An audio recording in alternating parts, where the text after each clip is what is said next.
c'est une initiative venant de Burkaso et avec l'appui du laboratoire de citoyenneté à travers le projet Faso Veille.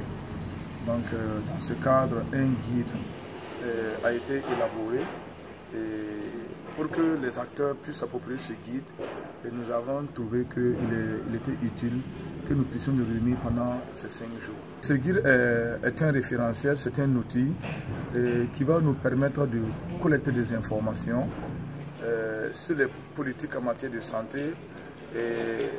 Est-ce que ce qui a été prévu a été réalisé en termes de services aussi, mais en termes financiers? Si ça a été réalisé dans quelles conditions?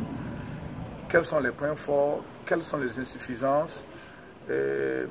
Question en tout cas de produire des rapports périodiques assortis sûrement de suggestions et de recommandations à l'intention des décideurs pour en tout cas pouvoir rendre une réalité la question de couverture sanitaire universelle pour en tout cas toute la population du Burkina. Ce qui est intéressant, c'est que nous travaillons à travers un instrument commun qui existait déjà, c'est la plateforme ISIS, mais qui avait connu une certaine léthargie. À travers l'initiative de Burkaso, de commun accord, nous sommes décidés de remettre à jour cette plateforme, de la réveiller.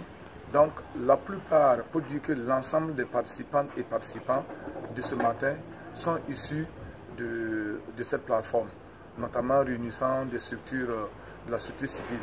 Donc notre attente déjà, c'est que tous les participantes et participants qui sont ici puissent s'approprier le guide.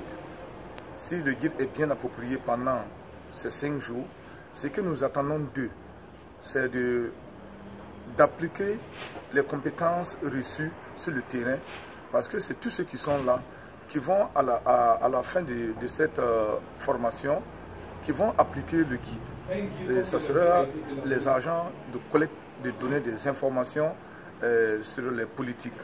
Donc, ce que nous attendons, c'est un bon apprentissage, une bonne participation, qui va être le résultat de compétences renforcées et qui doit se traduire sur le terrain par une bonne utilisation du guide pour que nous puissions avoir de bonnes informations et bien sûr les transmettre à qui de droit, c'est-à-dire les décideurs de ce pays.